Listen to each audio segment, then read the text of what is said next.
लेकिन बंधु, प्रैक्टिकल में जब आप समझने का प्रयास करेंगे तो जिस चीज को हम जान जाते हैं उसको मानते भी हैं और उसके साथ चलते भी हैं, लेकिन जान जाए तभी। जैसे आप जानते हैं कि आग है, तो कोई हाथ पर रखेगा तो रखने देंगे? नहीं रखेंगे। जान गए हैं तो मान रहे हैं, काम वैसा कर रहे हैं। छोटे बच्चे थे तब नहीं जानते थे, तो दीपक जल रहा है जाकर उसे पकड़ते थे, तो उसे उस समय नहीं जानते थे तो नहीं मानते थे, क्योंकि जानते नहीं कि आग जलाएगी। लेकिन जब बड़े हो गए, जानने लगे कि आग जलाती है, तो कोई जबरदस्ती हाथ पर रखे तो भी हाथ हटा लेंगे, भागने का प्रयास करें। क्यों? जान गए तो मान रहे हैं कि नहीं मान रहे? जो भी मनुष्य जान जाएगा उसे करेगा ही करेगा। बिजली है, आप जानते हैं कि भाई बिजली का तार छू जाएगा मर जाएंगे, तो कोई तार को लेकर तुम्हारे पीछे दौड़े तो रुकेंगे कि भागेंगे? क्या करेंगे? भागेंगे। जानते हैं कि हाँ बिजली करंट मारेगी। जो भी चीज हम जान जाएंगे उसे करेंगे ही करेंगे। अगर करते नहीं हैं तो इसका मतलब समझ लेना कि हम उसे जान पाए नहीं। यही महापुरुष कहते हैं जानना, उसी को जानना कहते हैं जो हम करते हैं, और जो करते नहीं उसे को हम जानते नहीं। जानना सांप है, छोटे बच्चे के सामने सांप डाल दो तो भागेगा कि पकड़ेगा? क्या करेगा? पकड़ेगा। जानता नहीं कि सांप क्या करता है, वो तो समझेगा कोई खिलौना मिल गया। कभी कभी आपने देखा होगा बच्चे पकड़ लेते हैं, वहां कोई नहीं रहता। लेकिन जब बड़े हो गए, जान गए कि समझ में आ गया कि सांप काटता है, जहरीला होता है, काट लेगा मर जाएंगे, तो सांप को देखकर दूर भागते हैं। भागते ही नहीं भागते, डरते हैं। जान गए तो करना चालू कर दिया। ऐसे जो महापुरुष समझाते हैं कि इस दुनिया में आकर के आपको यही काम करना है, सत्य को सत्य जान लेना है और असत्य को असत्य जान लेना है। गलती क्या हुई है? उल्टा हो गया। क्या हो गया है? उल्टा। कि हम सत्य को सत्य नहीं समझ पाते, असत्य को ही सत्य समझ लेते। किसको? असत्य को ही सत्य समझ लेते हैं, और जैसा समझ लिए फिर काम तो वैसा ही करेंगे, वैसा ही कार्य करते रहते हैं। अब दुनिया में रात दिन क्यों लगे हुए हैं? दुनिया के काम धंधे में सभी लगे हैं। क्यों? क्योंकि इसको हमने सत्य समझ लिया। क्या समझ लिया? सत्य, कि यही संसार है। हमारे परिवार, बेटा बेटी, बिल्डिंग, कार, जिसके लिए हम काम कर रहे हैं, रात दिन एक कर देते हैं, तो उसके लिए मेहनत करते हैं कि नहीं करते? मेहनत रात को भी मेहनत करते हैं, दिन को भी मेहनत करते हैं, अच्छे भी काम करते हैं, बुरे भी काम करते हैं, क्योंकि उसे हम सत्य समझ लिए हैं कि यही है सत्य, यही है हमारा, यही है अपना। उसके लिए कितना परिश्रम करते हैं, मेहनत करते हैं। मेहनत में कमी नहीं है। दांव पेच भी खेलते हैं, ठग वाला काम भी करते हैं, कपट भी करते हैं, बेईमानी भी करते हैं। करते कि नहीं करते? क्यों? सत्य समझाया तभी तो कर रहे हैं। लेकिन जिन लोगों ने इसे असत्य समझ लिया, फिर वो ऐसा नहीं करते। आप सुनते तो जरूर हैं, सब महापुरुष कहते हैं कि संसार मिथ्या है, परमात्मा सत्य है। सुनते हैं? ब्रह्म सत्य, जगत मिथ्या। भगवान शंकर जिनकी पूजा लोग करते हैं, वे भी कहते हैं, माँ पार्वती को समझाते हुए, उमा कहूं मैं अनुभव अपना, और सत हरि भजन जगत सब सपना। हे उमा, मैं गहराई की बात बता रहा हूं, राज का रहस्य की बात बता रहा हूं, और अपना अनुभव बता रहा हूं। अनुभव का मतलब हमने प्रैक्टिकल कर लिया सत्य। जो आप प्रैक्टिकल कर लेते हैं उसे सत्य कहते हैं। क्या कहते हैं? सत्य। जैसे कोई कह रहा गुड़ मीठा है,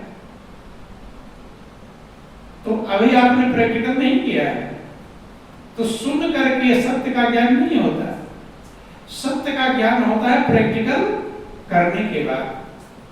सुन लिए, गुड़ बेचने वाला कह रहा है गुड़ मीठा है, या फल बेचने वाला बोलता है कि फल भाई बहुत मीठा है, तो क्या ले लेते उसके कहने से? क्योंकि कोई फल वाला नहीं कहेगा मेरा फल खराब है या खट्टा है, कहता है क्यों? या कोई दुकानदार अपने सामान को खराब कहता है? नहीं कहता, वो तो अच्छा ही कहेगा। तो फल वाला कह रहा है फल बहुत मीठा है, लेकिन आप इसको सुन लिए तो क्या मिठास समझ गए कि हाँ मीठा है? आप उसको खाते क्या करते हैं? चखते हैं। इसलिए फल वाले काट कर रखे रहते हैं प्रैक्टिकल कराने के लिए कि बातों से नहीं पक्के हो पाओगे, सत्य का अनुभव नहीं होगा। काट कर तुरंत रखता, आप कहते भी नहीं वो मुझे खिलाओ, खाता लो पहले खा करते और खा देते हैं। तो अब प्रैक्टिकल हो गया, अनुभव हो गया, अब आप समझ जाते हैं कि फल मीठा है। कब? जब अनुभव। ऐसे भगवान शंकर कहते हैं उमा कहा हूं मैं अनुभव अपना, मैं अपना अनुभव कह रहा हूं, सुना हुआ बात नहीं और पढ़ी हुई बात नहीं। ज्यादातर हम जो काम करते हैं सुन करके करते हैं, प्रैक्टिकल नहीं करते। बोलिए प्रेम से सतगुरुदेव महाराज की जय। तो भगवान शंकर पहले कह दे रहे हैं कि मेरी सुनी सुनाई बातें नहीं है। सुनी सुनी बातों को पक्का नहीं कर सकते, सत्य नहीं कर सकते, मजबूत नहीं कर, यथार्थ नहीं कर सकते। इसलिए वो कहते हैं मेरा ताकि पार्वती मजबूत बन जाए, विश्वास कर ले मेरे ऊपर। देखो भगवान शंकर की अर्धांगिनी है पार्वती, लेकिन सत्य का ज्ञान कराने के लिए उन्हें विश्वास दिलाना पड़ रहा, प्रमाण देना पड़ रहा। मैं अनुभव कर चुका हूं, तो क्यों नहीं अर्धांगिनी है, वो जानती है, अंतर्यामी है, जो कुछ कहेंगे सत्य कहेंगे। लेकिन कहने से अगर मान लेते तो उन्हें प्रमाण देने की जरूरत नहीं पड़ती। इसलिए कह रहे हैं कि मैंने अनुभव किया है और तुम भी अनुभव करो। किस चीज का? क्यों मां कहूं मैं अनुभव अपना और सत हरि भजन जगत सब सपना। हे उमा मैं अपना अनुभव कह रहा हूं, प्रैक्टिकल कह रहा हूं, सत्य कह रहा हूं, यथार्थ कह रहा हूं कि सत हरि भजन जगत सब सपना। सारा संसार स्वप्नवत है, सपने के समान मिथ्या है, झूठा है, असत्य है। जैसे स्वप्न में ढेर सारा रुपया मिल जाए तो क्या सही में मिल गया है? सवेरे रहेगी वो पोटली जो रात में सोते समय मिली थी, मगन हो रहे थे, पोटली को छिपा रहे थे, इधर से उधर कहाँ रखूं, मगन हो रहे, सवेरे रहेगी वो?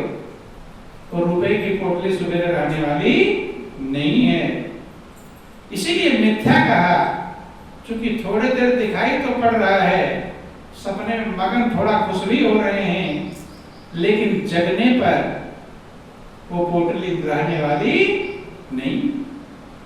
इसलिए कहते हैं जैसे स्वप्न का धन जगने पर सत्य नहीं रहता, यथार्थ नहीं रहता है, दिखाई तो पड़ता है मिला था, खुशी भी थोड़ी देर के लिए प्रदान कर देता है, लेकिन जगने के बाद ना वो रहता है।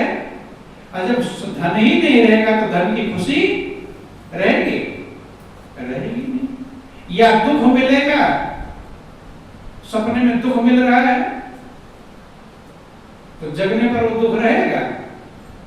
ना ही स्वप्न का सुख जगने पर आपके साथ रहेगा और ना ही स्वप्न का दुख आपके साथ रहेगा। रामायण में लिखा गया कि स्वप्न में अगर दुखी हो रहे हैं तो दुख खत्म होगा जब आप जग जाएंगे। क्या कर लेंगे? जग जाएंगे। ऐसे सुख दुख दुनिया की, ये सब हरि भजन जगत सब सारा संसार सपना है। इस सुख दुख को, इस संसार में अगर आपको सुख मिल रहा है तो भी सपना है और दुख मिल रहा है तो भी सपना है। क्यों? क्योंकि स्वप्न का मतलब होता है मिथ्या, भ्रम का मतलब होता है कि दिखाई पड़े फिर छूट जाए। जो छूट जाए, जो गायब हो जाए, स्वप्न किसे कहते हैं? अगर स्वप्न का रुपया जगने पर भी मिला रहता तो स्वप्न कहते हैं? तो कहते सही में कोई आकर दे कर गया था, जगने पर भी मौजूद है, लेकिन जगने पर गायब हो जाता है, इसलिए हम कहते हैं स्वप्न था। जो गायब हो जाए, जो छूट जाए, जो ना रहे, वो स्वप्न। कहते हैं सारा संसार स्वप्न है। कि दुनिया जो दिखाई पड़ रही है किसको समझा रहे हैं? माँ पार्वती को। तो माँ पार्वती को धोखा देंगे? धोखे वाली बात तो नहीं कहेंगे, हैं? जिनके लिए हजारों वर्ष की तपस्या की हमारी पार्वती ने, उस पार्वती को धोखे असत्य बात नहीं कहेंगे, सत्य बात कह रहे हैं। सारा संसार स्वप्न के समान है। क्योंकि आप प्रैक्टिकली इस बात को गौर करना कि जो भी चीजें आज तक आपको मिली हुई हैं, जन्म से लेकर अब तक, वो आज है, वो आज मौजूद नहीं, स्वप्न सा हो गया। स्वप्न में छोटे से बच्चे थे, छोटे बच्चे का शरीर आपको मिला था, अब है वो है? उसमें कितनी लोच थी, कहीं गिर पड़ जाते थे, चोट नहीं लगती थी, हड्डियां नहीं टूटती थी। और बड़े हो गए, अब गिर जाए तो क्रैक हो जाए। तो जो पहले मिला था वो गायब हो गया, अब नहीं है। अब जो मिला है वो भी आगे गायब हो जाएगा। तो महापुरुष कहते हैं ये स्वप्न हम देख रहे हैं। क्या देख रहे हैं? स्वप्न। लेकिन ये कितनी बार इस बात को महापुरुष समझाते, लेकिन अंदर में लगता है कि स्वप्न है। क्यों? क्योंकि उसको जान पाते नहीं। हाँ, जिन लोगों ने जान लिया जैसे सांप को जान लिया काटता है, तो सांप को छुएंगे नहीं। ऐसे संसार से वे उपराम हुए हैं जिन्होंने इसको स्वप्न जान लिया। क्या कर लिया? जान लिया। और जिनके लिए सत्य लग रहा है वो तो बच्चे की तरह सांप पकड़ेंगे ही पकड़ेंगे, नहीं पकड़ेंगे तो सांप पकड़ेंगे ही पकड़ेंगे। लेकिन जाना कब? जब जाग गए। आप लोग जो स्वप्न देखते हैं तो कब जान पाते हैं कि हम स्वप्न देख रहे थे? जो स्वप्न देख रहे थे पता चल जाता है मैं स्वप्न देख रहा हूं, पता चलता है। अगर स्वप्न देखते समय पता चल जाए कि स्वप्न देख रहे हैं तो उसमें रोएंगे चिल्लाएंगे क्यों? जाने के सही में कुछ खोया नहीं, कोई मरा नहीं, कोई जिया नहीं, रोएंगे। रोते स्वप्न में इसलिए है कि जानते, सत्य जानते हैं उसे। अगर स्वप्न देखते समय पता चल जाए कि मैं तो स्वप्न देख रहा हूं, व्याकुल होंगे? नहीं व्याकुल। ये पता कब चलता है? जगने पर। जगने पर पता चलता है मैं स्वप्न देख रहा था, तब मिथ्या समझ में आता है, और स्वप्न के समय सत्य समझ में आता है। तो जब तक ये संसार सत्य समझ में आवे तब तक समझ लेना भाई मैं स्वप्न में हूं, भाई जगह नहीं हूं। क्या हूं? जगह नहीं। रामायण पढ़ना आया कि जो सपने सिर काटे कोई, और बिन जागे न दूर दुख होई। स्वप्न में अगर आपका कोई गर्दन चाकू से बेत रहा, बैठ गया है चढ़कर सीने पर, और हिरडुर पूरा हाथ बांध दिया है, अब गर्दन पर चला रहा है, आरी चाकू चला रहा है, रेत रहा है, आप पूरा बल लगा रहे हैं छुड़ाने का, लेकिन वो ताकतवर है, हाथ पैर बंधे हुए हैं, हिलडुल नहीं पा रहे, बल लगा रहे, चीख रहे, चिल्ला रहे। जब बल से कुछ नहीं कर पाएंगे तो क्या करेंगे? चीखेंगे, चिल्लाएंगे, चीख रहे, दुखी हो रहे हैं, आंसू बह रहे हैं, कट भी रहा है, खून बह रहा है, खून बहकर लग रहा है, गले पे आ रहा है, और आप समझ रहे हैं मैं मरने वाला हूं, धीरे धीरे कट जाएगा, मर जाऊंगा। चीख रहे हैं, चिल्ला रहे हैं। तो ये जो दुख है ये सपने में खत्म हो जाएगा। ये तब तक खत्म नहीं होगा जब तक आप जग नहीं, और जग जाएंगे तब इस दुख को खत्म करने के लिए कोई किसी को समझाने की जरूरत नहीं। स्वप्न में आकर कोई समझाता है कि अब दुखी मत हो, तो स्वप्न था, अपने आप समझ जाते, जगने के बाद किसी को समझाने की जरूरत नहीं पड़ती, अपने आप समझ में आता है कि तो स्वप्न था, दुख भी खत्म हो जाता है और रुपया जो मिला था खुशी था वो भी खत्म हो जाता है। कब? जगने पर। जगने पर सत्ता का ज्ञान होता है और तब समझ में आता है कि हम स्वप्न देख रहे हैं।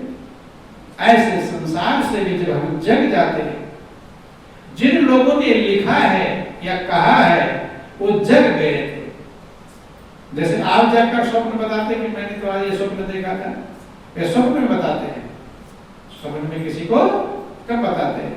जब जग जाते हैं तब बताते हैं मैंने ये स्वप्न देखा। ऐसे जो लोग जग गए इस संसार रूपी रात्र से, मोह रूपी रात्र से, मोह की रात्रि में सब सो रहे हैं। रामायण वर्णन आया कि मोह निशा सब सोनिहारा, ओ देखें स्वप्न अनेक प्रकारा। सब मोह की रात्रि में सो रहे हैं। सब का मतलब सब, ए टू जेड, जितने भी हैं सब मोह की रात्रि में सो रहे हैं और अनेक प्रकार के स्वप्न देख रहे हैं। क्या देख रहे हैं?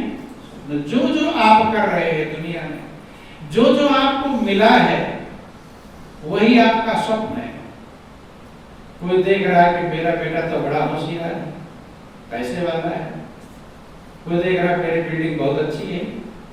कोई देख रहा है मैं बहुत बड़ा बुद्धिमान हूँ। कोई देख रहा है मेरे परिवार में बुद्धिमान लोग होशियार हैं, धन है, बिल्डिंग है, कार है, कोई जो जो हम देख रहे हैं तो महापुरुष कहते हैं ये स्वप्न देख रहे हैं और इसीलिए इसका दुख सुख हमें मिल रहा है। क्यों? क्योंकि जब तक स्वप्न में रहेंगे तब तक ये समझ में नहीं आएगा स्वप्न देख रहे हैं तो दुखी होंगे और सुखी भी होंगे। जैसा मिलेगा वैसा। महापुरुष कहते हैं कि सपने होए भिखार नृप, रंग नागपति हो, और जागे हानि न लाभ कछु, तिमि प्रपंच जग सो। स्वप्न में भिखारी राजा बन गए या राजा भिखारी बन गया। तो भिखारी स्वप्न देख रहा मैं राजा बन गया, राजगद्दी पर बैठ गया, नौकर चाकर है, मंत्री संतरी खजाना। तो जो भिखारी स्वप्न देख रहा है उसको कोई फायदा होगा इस स्वप्न देखने से? है? कोई कुछ भी फायदा नहीं होगा। सवेरे राजगद्दी पर बैठेगा या कटोरा लेकर भीख मांगने जाएगा, क्या करेगा? उस स्वप्न देखा कोई लाभ नहीं। और राजा देख रहा है स्वप्न की मैं भिखारी बन गया, दरिद्र बन गया, सब लुट गया, अब मैं भीग रहा हूँ, फटे चिथड़े कपड़े हैं, रो रहा है, बिलख रहा है। तो राजा को कोई घाटा होगा स्वप्न देखने से? तो महापुरुष कहते हैं, रामायण वर्णन आया कि सपने होए भिखार नृप, रंग नागपति होए, और जागे हानि न लाभ कछु, तिमि प्रपंच जग सो।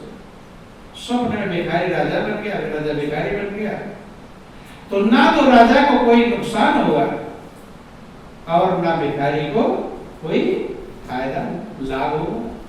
जैसे थे वैसे, स्वप्न के देखने से कोई लाभ या हानि नहीं। ऐसे दुनिया में तिमि प्रपंच जग सोए, ऐसे कहते संसार का ये प्रपंच। यहाँ उल्टा भी जाएगा तो कोई घाटा नहीं होगा और अच्छा हो जाएगा तो कोई फायदा, लेकिन ये समझ में आने वाला नहीं है। यहाँ अच्छा मिल जाता सोचते फायदा ही फायदा है और उल्टा मिल जाता सोचता घाटा ही घाटा है। लेकिन महापुरुष कहते हैं इसे भिखारी को ना कोई फायदा हुआ राजा बनने से स्वप्न में, और ना राजा को भिखारी बनने से कोई घाटा हुआ। ऐसे आपको इस दुनिया में बहुत ज्यादा फायदा हो जाए तो कोई लाभ नहीं मिलेगा। क्यों नहीं लाभ मिलेगा? और घाटा हो जाए तो कोई नुकसान नहीं। क्यों? जैसे आप उदाहरण देख लो,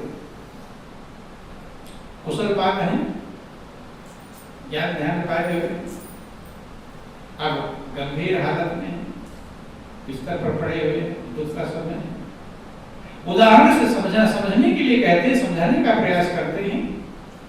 पहले सुधारे प्रयास करते, कहते थे उधर ही जाते हो खेत में तो वहां चले जाना, चलो जब की सुधार का प्रयास धक्का मार के लाते, इधर ही जाते थे, टाइम नहीं मिल पाता सत्संग में आने का, दर्शन प्रसन्न का टाइम है, रास्ता वही है, खेत का रास्ता वही है।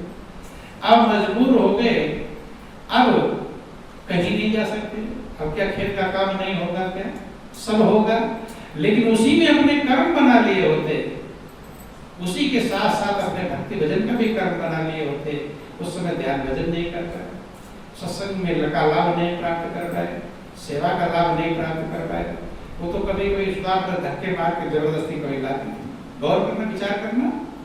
तो अब जो दुनिया की चीजें मिली थी, अब उसका लाभ है, अब एक सहारा दिखाई पड़ रहा है, प्रभु कोई कष्ट है, दुख है, पीड़ा है। तो जो महापुरुष कहते हैं वो प्रैक्टिकली संसार में दिखाई पड़ता है, प्रैक्टिकल समझ करके, जान करके तब कहते हैं कि संसार मिथ्या है, झूठ। अब उनके लिए कोई दुनिया चीजें अच्छी लग रही होंगी, कुछ भी अच्छा नहीं है, एक ही अच्छा है, परमात्मा बंधु। तो सबके लिए एक फार्मूला है। तो उदाहरण हमने इसलिए समझाया ताकि चूंकि ये जल्दी हमारे अंदर ये बातें बैठ नहीं पाती, सत्य में हमारा मन प्रवेश नहीं कर पाता, झूठ में ही लगा रहता है। बंधु, झूठ को सत्य और सत्य को असत्य समझना ही हमारी अज्ञानता है, इसी को अज्ञानता कहकर पुकारते हैं। अगर थोड़ा भी ये बात समझ में आई होती तो जो खुद ना समझ में आवे, दो बातें, जैसे आप चौराहे पर जाते हैं, अब आपको पता नहीं, या तो पता हो कि कौन सा रास्ता जाएगा तो उस रास्ते चले जाओ, और पता नहीं है तो वहां किसी से पूछो, वो जो बतावे उस रास्ते जाओ, दो ही तो बातें हैं। ऐसे दुनिया में या तो हम खुद समझदार बन जाए, सत्य और असत्य का विवेक हमारे पास हो, ये काम सत्य है, इधर हमें चलना चाहिए, और ये सत्य है। अगर इसका ज्ञान है, नहीं है तो महापुरुषों के बातों को मानकर चलना चाहिए। नहीं कि चौराहे पर हमें नहीं पता है कौन सा रास्ता जाएगा, तो वहां किसी दुकानदार से पूछते हैं कि भाई वहां, अब वो जो बता रहा है ये रास्ता जाएगा तो वहां जाना चाहिए, नहीं जाना चाहिए। तो पहला काम कि खुद ज्ञान नहीं है, खुद पता नहीं कौन सा रास्ता जाएगा, और वहां जो वहां बता रहा है उसकी बात माने नहीं, तो पहुंच जाएगा मंजिल, फिर कभी मंजिल पहुंचने वाला। यही लोग करते हैं, लोग यही कर रहे हैं संसार में, खुद पता नहीं है कि सत्य क्या है और असत्य क्या है, किस रास्ते पर मुझे चलना चाहिए, क्या हमारी मंजिल है। और महापुरुष जब कहते हैं तो उनकी बात मानते नहीं, इसीलिए भटकते रहते हैं। क्या करते रहते हैं? भटकते। खुद ज्ञान नहीं है और महापुरुषों की बाणी के चलते नहीं है, तो महापुरुष कहते भटकत रहे भरम नहीं छूटे, और भरम अंधेरा होई, और जब लग चकमक लागे नहीं, अग्नि प्रकट कैसे हुई, सतगुरु के बिना राह न पावे कोई। अब संत महापुरुष वही उनको जो समझाया जा रहा था, अगर कुछ बातें अपने नहीं समझ में आ रही थी, मानकर ही कर लिए होते तो कर्म बना होता नहीं। तो खुद समझ हम पाते नहीं और महापुरुषों की बातें मानते नहीं, तो दोनों से इसलिए जीव चला जाता है। और मानने के लिए भी हमारे पास पुण्य की कमाई होनी चाहिए, तभी हम स्वीकार करेंगे, तभी मानेंगे, नहीं तो हम मान सकते नहीं। ये मन एक ऐसा शैतान है, ये अपनी मानता है और किसी की मानता नहीं। मन समझ जाए तब मानेगा, और समझने के लिए पुण्य की कमाई चाहिए। अगर हमारे वैसे संस्कार नहीं होंगे तो फिर हम समझने वाले नहीं। तो बंधुओं, ये संसार मिथ्या है ये कहते हैं तो लोग हम मजाक बनाते हैं, हंसते हैं। मिथ्या है क्या? भगवान शंकर की पूजा जरूर करेंगे, चले जाएंगे, कांवड़ लेकर चले जाएंगे, लेकिन भगवान शंकर कह रहे संसार मिथ्या है, असत्य है, तो उसको असत्य मानते नहीं। असत्य कहने का मतलब यह नहीं है कि आप इसे, लोग क्या सोचते हैं कि जैसे हम दुनिया को असत्य समझेंगे तो इसलिए कह रहे छोड़ के भाग जाओ। छोड़ के भागने के लिए नहीं कहते, दोनों तुम्हारे साथ रहे, छोड़ के भागोगे कहां पर? छोड़ नहीं सकते। बोलिए प्रेम से गुरुदेव महाराज की। कभी महापुरुष नहीं कहते छोड़ के भागो। महापुरुष कहते हैं कि जो चीज जैसा है उसको वैसा समझ लो और वैसा ही प्रयोग करो। प्रयोग करना है, लेकिन कैसा प्रयोग करना है? जैसा है वैसा प्रयोग करना है। जब प्रयोग करना आ जाएगा तो संसार में रह करके हम संसार से उपराम हो जाएंगे। जो जैसा है, लेकिन असत्य को सत्य के जैसा हम प्रयोग करेंगे या सत्य को असत्य के जैसा प्रयोग करेंगे तो हमारा जीवन दुखदायी बन जाएगा। और यही हम कर रहे हैं बंधु। जो चीज जैसी है उसको वैसा ही समझ लेना यथार्थ ज्ञान कहलाता है। क्या कहलाता है? यथार्थ ज्ञान। बोलिए प्रेम से गुरुदेव महाराज की जय। बोलो वृंदावन बिहारी लाल की जय। जैसे सोना भी पीला और पीतल भी पीला, दोनों पीले हैं, तो कभी कभी लोग भ्रम में पड़ जाते हैं। कभी कभी लोग पूछते हैं आभूषण कोई पहन रखा है तो देख करके नहीं समझ पाते कि असली है कि नकली, असली सोने का है कि नकली सोने का है। तब पूछते हैं कि नहीं पूछते कि क्या पूछते हैं? मैंने असली है या नकली, रेडीमेड है, जो भी बातें हैं क्यों पूछ रहे हैं? क्योंकि समझ नहीं पाते। अगर उसी सोने को नकली को असली समझ लें, असली को नकली समझ लें तो फायदा होगा कि नुकसान? क्या होगा? नहीं समझ। बोले प्रेम से गुरुदेव महाराज की। आपके पास नकली सोना है, उसे असली समझ लो तो फायदा होगा कि नुकसान है? क्या होगा? नुकसान। क्या नुकसान होगा? भाई नकली सोना है, आप उसे असली समझ लो, कोई नुकसान है? असली नहीं पहन पाए, नकली पहनकर मगन तो हो जाएंगे। मन अगर समझ जाए कि असली है